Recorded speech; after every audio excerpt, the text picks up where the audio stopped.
Okay, I'm Jenny Parnwell from Foy in Cornwall, and I first got involved in about 1984 when my 16-year-old daughter Julianne got a sponsorship from the Royal Foy Yacht Club, and she went on a voyage from Liverpool. And I always said, and she wouldn't mind this, that she was a right little cow before she went, and marginally less so when she came back, and I thought this must be good. So I joined the local committee, and then I served on the local committee probably for the next 20 years, something like that. Jed was also a committee member. Not the same committee. No. Other parts. Foy was the posh part of the world. You were Anglian? I was latterly chairman of the East Anglian Regional Committee of the SCA, or Star Anglia, as we used to call it. There's a certain lady in the SCA office who used to call us the Republic of Anglia, because we were never quite never quite marched the same way. We were never quite the normal standard office. Not the standard committee. None of us were members of yacht clubs. None of us were local accountants. We were all people who had actually sailed on the ships. And we'd sailed on the ships as trainees. I first sailed in February 1976, and that voyage, my first voyage, was one of the very first charters. Lastly, the SCA had charters all the time. There were ways to fill berths. But we had a charter that was run by St John Ambulance, and I was a 18-year-old young leader in St John Ambulance in Lancashire, and I remember getting a phone call from my St John leader who said, "Jed, right, we've been asked to nominate someone to go on a Mediterranean cruise. A young leader, would you be interested?" Well, what do you say? Well, it's typical of the SCA and St John Ambulance, both together, that communication problems sometimes ensue. And the Mediterranean cruise wasn't a Mediterranean cruise, it was join in Gosport in February, 28th of February, voyage 134. In those days, it didn't have letters before them, so it was Malcolm Miller, voyage 134. Chris Blake, who some people will know as one of the world's leading tall ships captains, was then what we used to call a renter-mate. He was a very young chief officer. Bob Rowe was the captain. George Bath, who in retirement lives near me, was the bosun, who latterly came back in different places. But off I went on this Mediterranean cruise in February in the English Channel. So we went to Brest, St Malo, and Brixham. That's your part of the world, Brixham. And I was seasick as a dog. It was horrendous. It really was horrendous. I'd never been pushed as hard or as far. I just did not know what was going on in my life. I puked every single day. And at the end of it all, I hadn't been recommended to come back as anything. I was not selected to be a watch leader or a cook's assistant or a bosun's mate or a captain. But hey, I'd enjoyed, that's the wrong word. I had experienced that 2 weeks in February on the Malcolm Miller. How long before you went back again?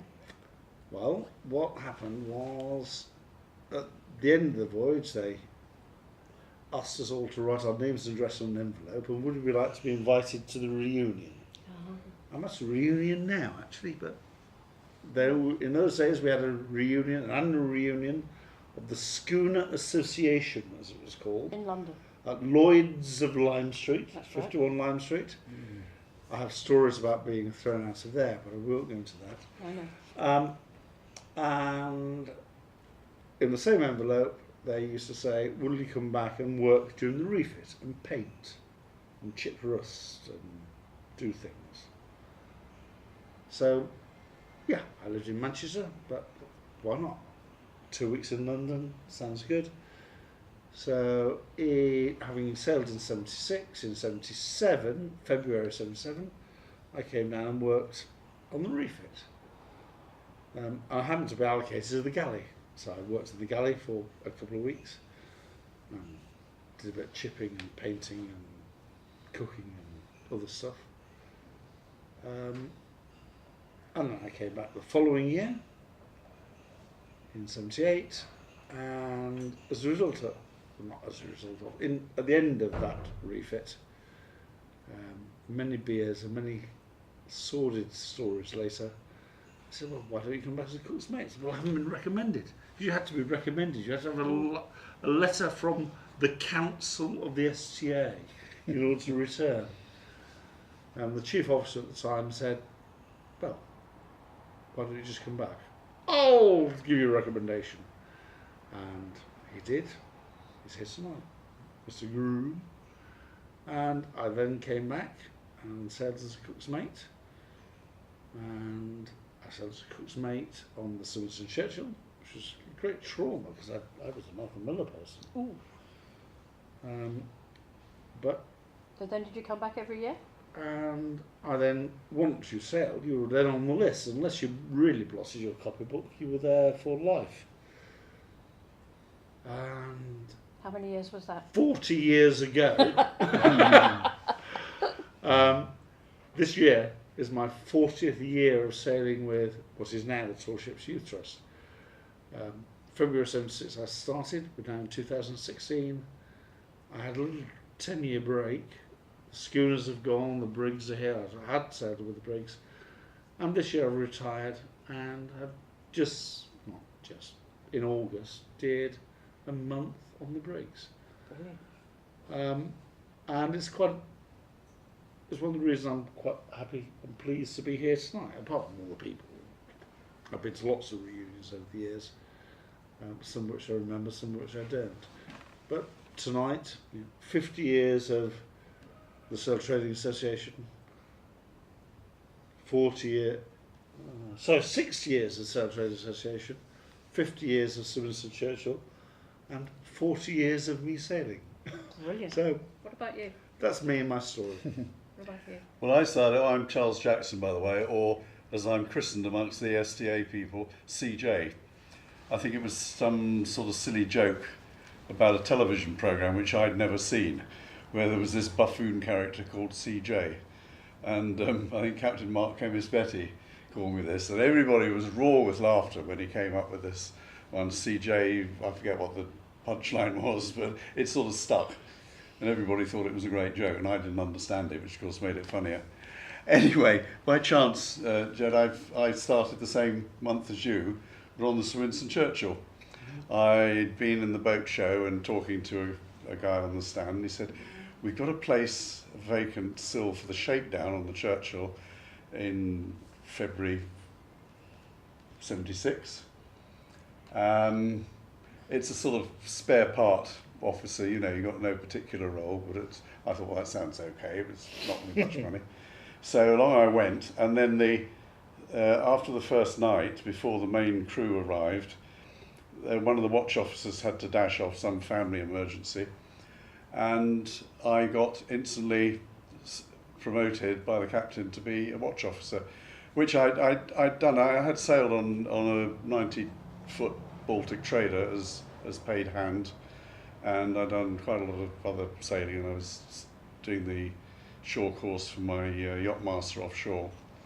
So we did that, and that worked very well. Made some good friends there. It was a crew of adults, and we went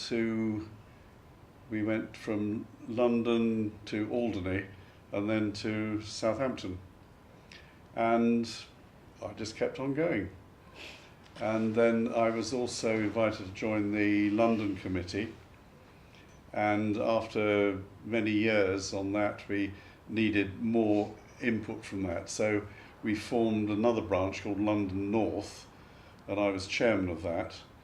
And it was during that period that the schooners were sold on, and we acquired the brigs. And that year, I didn't do a lot of work apart from race around promoting the Stavros Niarchos. And I was very fortunate to get on the. We had to do a conversion course on the brig, so that we knew how to, just because it was so different from the schooners and nobody knew anything about it. So we had to go and learn. And I was very lucky to be on the delivery voyage from the builders in Appledore round to Weymouth, and that made us, by my reckoning, to be the first square rigger round Land's End this millennium, because that was March 2000. You came into Foy.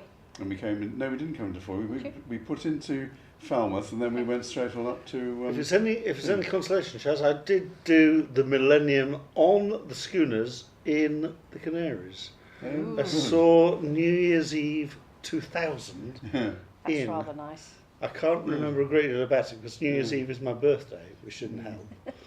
And it was the millennium. Anyway, that was quite fun. So I sailed for over 30 years as a watch officer regularly. I've done 4, maybe 5 tall ships races, and I've loved it. It's been brilliant. But the brigs I did after the delivery, I did the first operational voyage on the Stavros, and then I did one other on the Prince William, and then I got to the magic age of 65 and sort of retired then from that.